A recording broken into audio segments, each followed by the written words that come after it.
Dengarkan nasihat dari Mbah Google. Biar hidup Anda lebih baik. Oke, mengerti. Simak nasihatnya sampai selesai. Jangan lupa like, komen, dan subscribe channel ini. Share juga sebanyak-banyaknya. Sebelum kita masuk ke videonya, mari kita dengarkan intronya terlebih dahulu.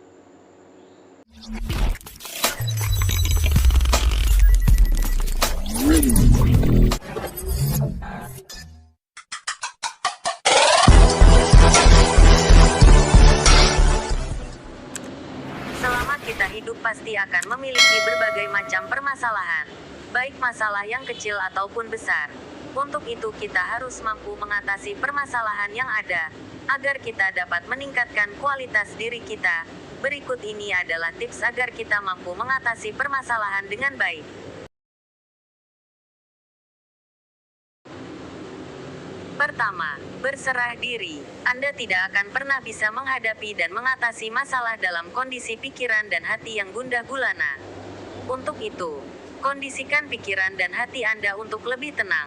Ketenangan bisa membuka pikiran Anda untuk menghadapi masalah secara lebih positif.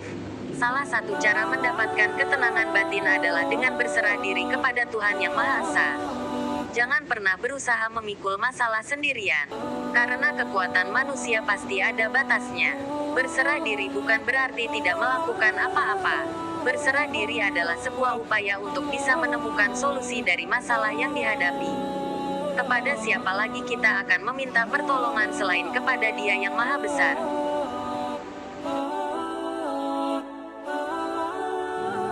Allah SWT berfirman dalam Al-Quran,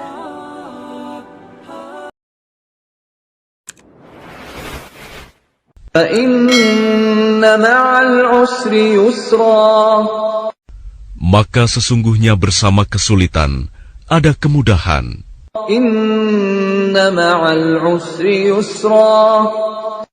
Sesungguhnya bersama kesulitan ada kemudahan. Maka apabila engkau telah selesai dari sesuatu urusan, tetaplah bekerja keras untuk urusan yang lain.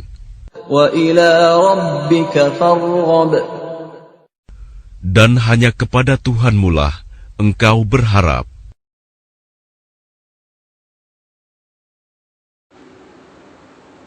Kedua, terima kenyataan pahit. Hidup tidak selamanya manis. Kadang Anda berada di atas sukses, kadang juga ada di bawah. Ingatlah bahwa mencoba, sukses gagal, coba lagi, adalah siklus yang tidak terelakkan dan merupakan sebuah proses pendewasaan. Saat Anda tengah di bawah, terimalah kenyataan tersebut sambil mengambil pelajaran dari kegagalan saat itu.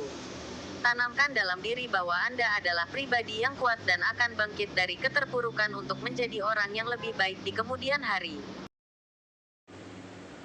Ketiga, ketahui akar masalah Anda. Masalah dalam hidup bisa diakibatkan oleh banyak hal, mulai dari faktor ekonomi, kesedihan setelah ditinggal orang terkasih, ataupun merasa kesepian karena tidak bisa bertemu keluarga. Ketika Anda bisa mengidentifikasi akar masalah, Anda akan lebih mudah mencari cara menghadapi masalah dengan pikiran jernih. Keempat, minta bantuan orang lain. Berkonsultasilah dengan psikolog atau psikiater. Jangan pendam rasa stres Anda saat menghadapi masalah. Cobalah untuk mencurahkan isi hati kepada orang lain, seperti pasangan, orang tua, kerabat, atau teman, agar Anda tidak merasa sendirian dalam menghadapi masalah yang sedang Anda alami. Jika curhat kepada orang-orang terdekat terasa tidak mungkin atau tidak juga menyelesaikan masalah, Anda bisa meminta bantuan orang lain. Berkonsultasilah dengan psikolog atau ahli kejiwaan profesional, baik melalui media daring maupun bertatap muka langsung, untuk mendapatkan solusi sekaligus pengobatan bila perlu. Kelima, bersyukur dan berdoa. Selalu ada hal-hal positif dalam hidup yang bisa Anda hitung sebagai nikmat dari Tuhan. Bersyukur bisa jadi cara mengatasi masalah karena sikap ini sekaligus akan mengubah cara pandang atau perspektif terhadap dunia ini. Jika saat ini belum mendapat pekerjaan, Anda harus bersyukur karena bisa memiliki waktu lebih banyak bersama keluarga. Atau ketika sedang diuji Tuhan dengan rumah yang kebanjiran, Bersyukurlah karena Anda dan anggota keluarga lain masih diberi keselamatan dan kesehatan hingga hari ini. Ketika Anda banyak bersyukur, cobaan yang besar bisa terlihat kecil. Energi positif ini akan sangat membantu berpikir positif dan pada akhirnya keluar dengan berbagai solusi untuk memecahkan masalah. Setelah permasalahan selesai, kita juga harus berusaha untuk memperbaiki diri, agar diri kita selamat hidup di dunia maupun di akhirat. Baiklah, saya akan bertanya pada Ustadz Abdul Somad, apa yang harus kita lakukan agar kita selamat hidup di akhirat kelak? Berikut adalah penjelasan Ustadz Abdul Somad. Sebelum itu jangan lupa like, komen, dan subscribe-nya, serta bagikan video ini sebanyak-banyaknya. Apa amal yang paling dicintai Allah? As-salatu ala waqtiha. Salat di awal waktu. Orang yang punya waktu menunda salat masuk kategori fawailul lil musallin. Celaka orang yang salat. Kenapa dia celaka? Menunda-nunda salat. Salat itu bukan kewajiban. Salat itu adalah hubungan koneksi dengan Allah Subhanahu wa taala. Kau tunda salatmu hanya karena jabatan. Belum kau mati, pejabat pengganti sudah siap. Kau tunda sholatmu hanya karena kerjaan. Sedangkan rezekimu datang dari Allah. Hubungan dengan yang punya rezeki tidak diperbaiki. Mau minta rezeki, mau minta sama siapa? Sholat dulu. Apa sholat baru yang lain? Kebiasaan menunda sholat. Na'udzubillah. Jangan sampai datang masa waktunya. Rabbana absarna, mata kami sudah melihat azab, wa sami'na, telinga kami sudah mendengarkan tangisan teriakan azab. Farji'na na'mal salihan, balikkan lagi kami ke dunia, kami mau beramal saleh.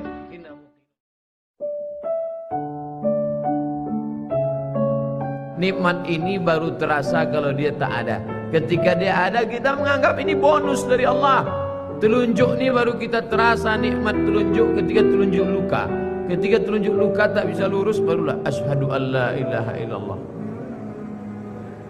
Barulah terasa bahwa itu nikmat.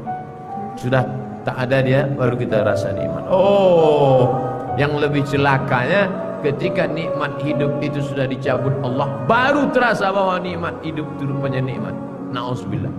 Absarna, mata kami sudah menengok azab. Wa sami'na, telinga kami sudah mendengar azab. Farji'na, balikkan lagi kami ke dunia ya Allah. Na'mal salihan, kami mau beramal saleh. Tak bisa. Apa lagi? Penyesalan tak bermakna.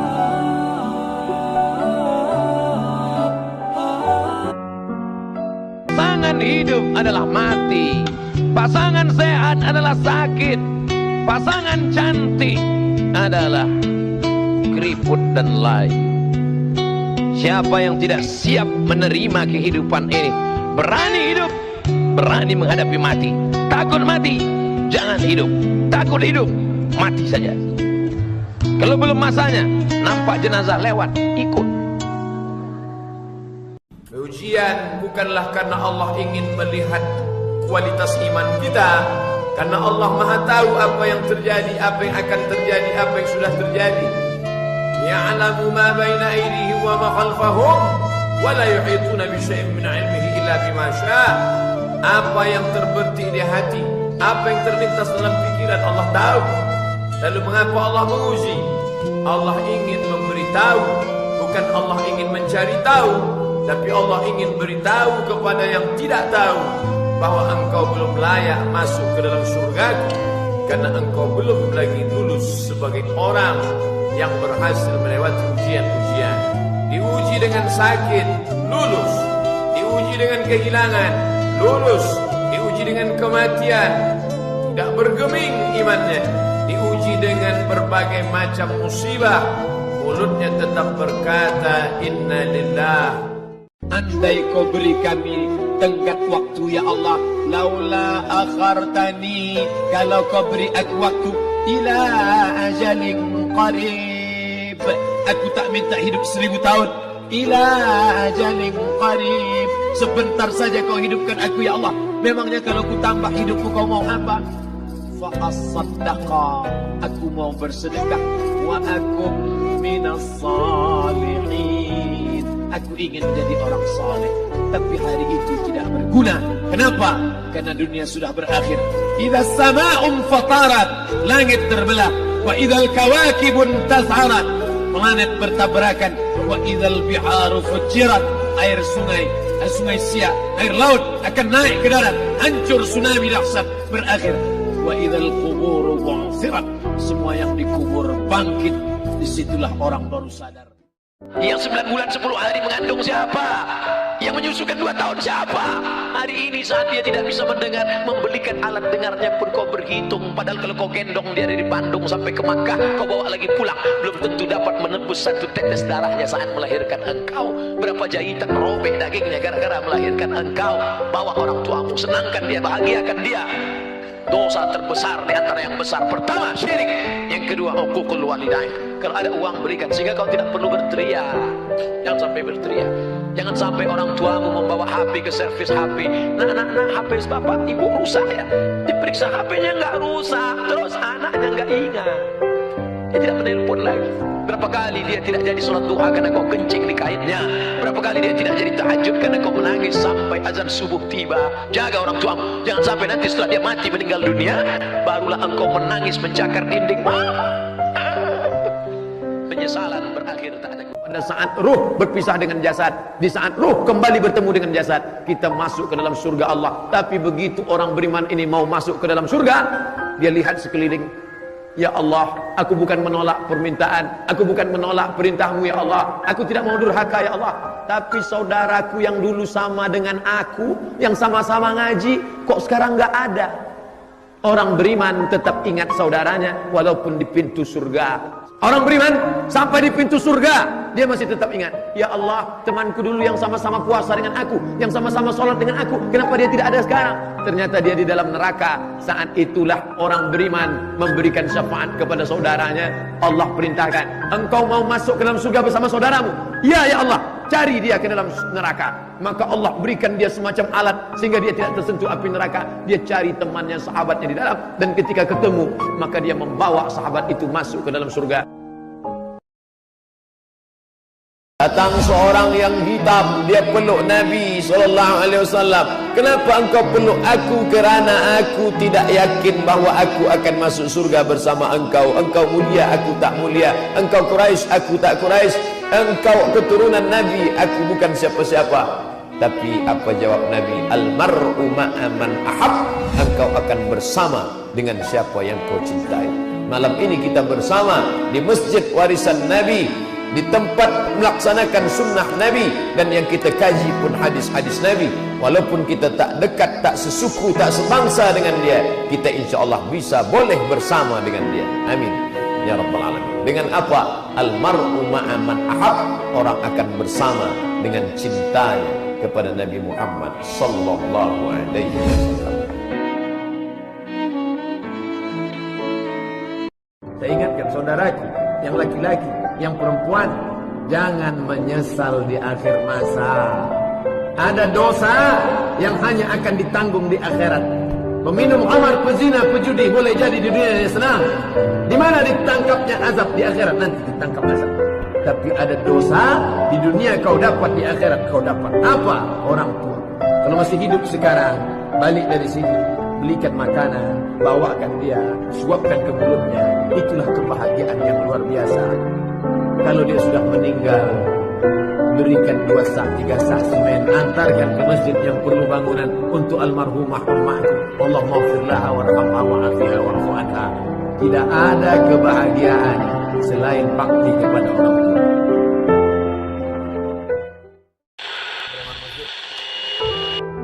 Beribadah karena orang, beribadah karena harta, beribadah karena yang lain.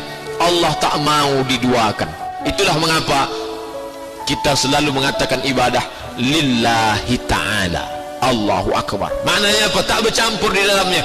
Orang-orang yang beribadah karena tetangga, beribadah karena mertua, beribadah karena kawan, beribadah karena sahabat, beribadah karena pujian. Apa kata Allah? Izhabu, pergi kamu.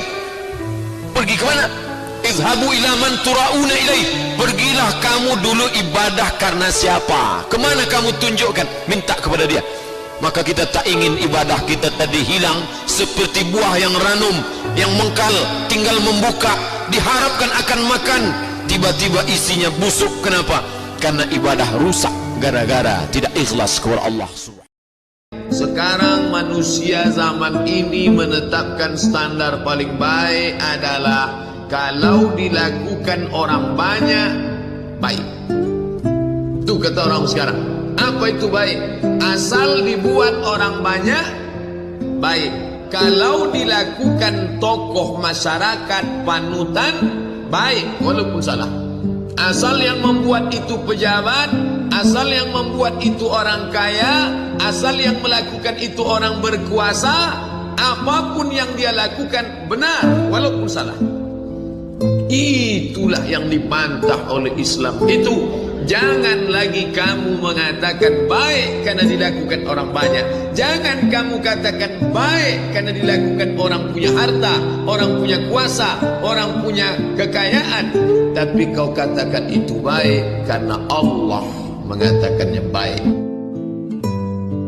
Takut terjerumus dalam riba, takut terjerumus dalam syubhat, takut makan haram, sehingga dia biarkan dirinya dalam kesusahan, susah dalam pandangan manusia, melarat dalam pandangan orang kaya, tapi hidup mulia dalam pandangan Allah, para malaikat, Nabi dan Rasul. Hari ini orang itu dikatakan bodoh, hari ini dia dikatakan goblok, hari ini dia dikatakan kamu tolol sekali. Mengapa tidak kamu pakai kekuasaanmu? Mengapa tidak kamu pakai kesempatan? Hidup hanya sekali, pakailah sesuka hati. Tapi dia takut kepada Allah subhanahu wa ta'ala. Pagi dan petang dia katakan, Allahumma ajirna minan nar, Allahumma ajirna minan nar, Allahumma ajirna minan nar. Selamatkan kami, aku, istriku, anakku, keluargaku dari api neraka ya Allah. Betapa kehidupan yang singkat, tapi di tengah hidup yang singkat ini banyak yang tidak sadar. Salat jangan pernah tinggal. Jangan pernah tinggalkan salat. Sekali kau tinggalkan salat, roboh tiang. As-salatu imaduddin. Salat tiang agama. Kenapa masjid yang kokoh ini bisa tegak berdiri dengan kubah yang cantik, lampu yang berwarna-warni, Masya Allah. Tiang 1, 2, 3, 4, 5, 6, 7, 8. Tiang-tiang besar. Andai tiang ini tumbang, inilah solat. Maka jangan sampai tinggalkan solat. Kalian yang gadis-gadis, carilah suami yang rajin solat berjamaah. Di mana orangnya? Tidak terlalu jauh dari sini. Anak-anak muda, kalian kok belum ke masjid? Kenapa belum hijrah? Kenapa belum buat komunitas? Kenapa belum pindah dari yang tidak benar kepada yang benar? Kenapa belum pindah dari yang batil kepada yang betul? Malu Pak Ustaz, masih muda kok ngaji. Masih muda nih ya, gaya-gaya dulu lah. Bukan malu. Ini tidak benar. Oleh sebab itu yang dimaksud dengan malu itu apa? Malu umur panjang tapi belum ibadah. Malu lama hidup tapi nggak pernah ngajak orang buat baik. Malu dekat masjid tapi nggak pernah ke masjid. Malu sudah tua tapi nggak bisa baca Quran. Malu punya anak banyak tapi nggak ada yang soleh dan solihah. Malu sudah banyak harta tapi tidak dipakai menolong Allah.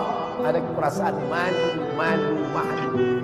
Nah, inilah malu yang benar. Ditumbuhkan di dalam hati. Kamu adalah da'i, ajak sahabat-sahabatmu. Kamu pimpinan di perusahaan, selamatkan karyawan-karyawan. Ini menolong di jalan Allah. Orang paling rugi adalah pernah hidup di atas dunia tapi tak pernah berbuat kebaikan, mengajak orang lain. Yang penting saya sudah sholat, yang penting saya sudah zikir. Masalah orang lain gak sholat, bukan urusan saya. Bukan orang Islam. Karena orang Islam dia tidak egois. Dia ingin ajak saudaranya. Orang Islam itu bukan di dunia, sampai di akhirat ketika disuruh masuk surga. Udkhulu, masuklah kalian ke dalam surga. Apa kata dia? Ya Allah, aku tidak ingin masuk surga sendirian. Kawanku yang dulu sama-sama satu pengajian, sama satu masjid, mana dia ya Allah? Ternyata setelah dicari-cari, dia akan masuk surga, tapi kloter terakhir. Di mana dia sekarang? Transit. Izinkan aku mencarinya ya Allah. Maka Allah berikan izin, cari dia. Maka ketika itu Allah berikan dia kebal, tidak terkena api neraka. Cari saudaramu yang ada di dalam surga, dalam neraka, tarik dia. Itulah syafaat orang-orang soleh. Menghadapi orang tua 3 rumusnya. Diam. Meninggal dia nanti takkan menetes air mata. Meninggal dia nanti takkan menetes air mata. Cukup turut udah mak. Mati engkau mak, takkan menangis aku. Cukup turut sudah. Tapi kalau dilawan dia sekarang, begitu dia meninggal, itu yang mencakar dinding. Allah. Kalau nampak ada orang menangis luar biasa waktu maknya meninggal, ada kesal yang tak sudah. kemana risau hati kan dialamatkan. Kalau masih ada emakmu di rumah, balik dari sini, belikan makanan kesukaan dia, belikan pakaian kesayangan dia, bawakan duit, kasih ke dia, senangkan hatinya. Kalau kau buat emakmu macam raja, maka rezekimu macam rezeki seorang raja. Kau gendong emakmu dari ujung batu ke Makkah, takkan dapat menebus sakitnya waktu melahirkan. Wahnan ala wahnin, menggeletar tangannya, bersimbah darah dia melahirkan kau. Dapat kau tebus. Bagaimana status amal puasa orang yang pacaran? Ibadah dalam Islam itu ada targetnya, ada visi misinya. Salat tegak rukuk sujud, tegak rukuk sujud. Apa tujuannya? Inna sholata tanha 'anil fahsya wal munkar. Puasa itu apa tujuannya? Ya ayyuhalladzina amanu kutiba 'alaikumusiyam kama kutiba 'alal ladzina min qablikum la'allakum tattaqun. Puasanya gugur, kewajiban puasanya gugur, tapi pahala puasanya tak ada. Malam yada qaulaz zur, siapa yang tak meninggalkan cakap yang tak baik, wal amala bihi, amal yang tak baik, falaisa lillahi hajatun fi ayyada ta'amahu wa syarabahu. Dia tinggalkan makan, dia tinggalkan minum, tapi tetap dia pacaran. Kalian yang pacaran berhentilah. 13 hari lagi puasa, masih juga pacaran, berhenti, stop. Buanglah mantan pada tempatnya. Ujian yang pertama, khauf, takut. Yang kaya takut miskin, yang senang takut susah. Apakah takut itu bisa membuat orang menjadi kafir? Ya. Saking takutnya miskin, menghalalkan segala cara. Apa yang membuat orang melakukan perbuatan haram? Takut. Artis ingin eksis di panggung hiburan, maka dia buka yang tidak semestinya dilihat oleh bukan mahramnya. Apa yang membuat orang takut? Takut. Walanabluwannakum bisyai'in minal khauf. Kami uji kalian dengan rasa takut. Walju', lapar. Lapar di mana letak lapar? Perut. Berapa panjang perut? Sejengkal. Gara-gara perut yang sejengkal, orang menghalalkan segala cara. Sejengkal perut, sejengkal di atas pusar, sejengkal di bawah pusar. Nafsu perut, nafsu syahwat. Kedua-dua nafsu ini membuat orang menjadi menghalalkan segala cara haram. Ingat yang tiga. Pertama, bahwa tidak ada satupun manusia yang selamat dari lidah manusia. Kalau kau diejek, caci maki, sabar. Tidak ada satupun di dunia ini yang selamat dari omongan orang. Kalau ada yang menyangka dia selamat, berarti dia gila. Masa aku gila? Dua, laqad khalaqnal insana fi kabad. Hidup ini susah. La rahata fil hayah. Selama kau jalani hidup, maka hidup ini tidak akan ada tenang. Suami baik, istri gak baik. Istri baik, suami Fir'aun.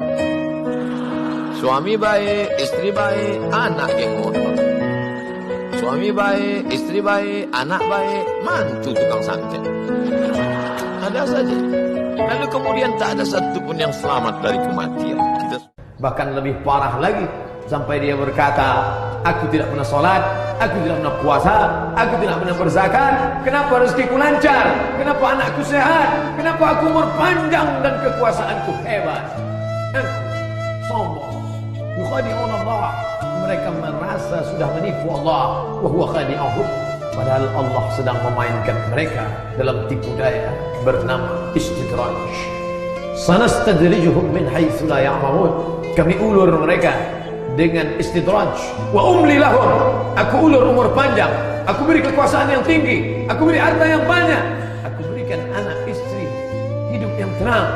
Tapi sebenarnya itu adalah laknat bersampul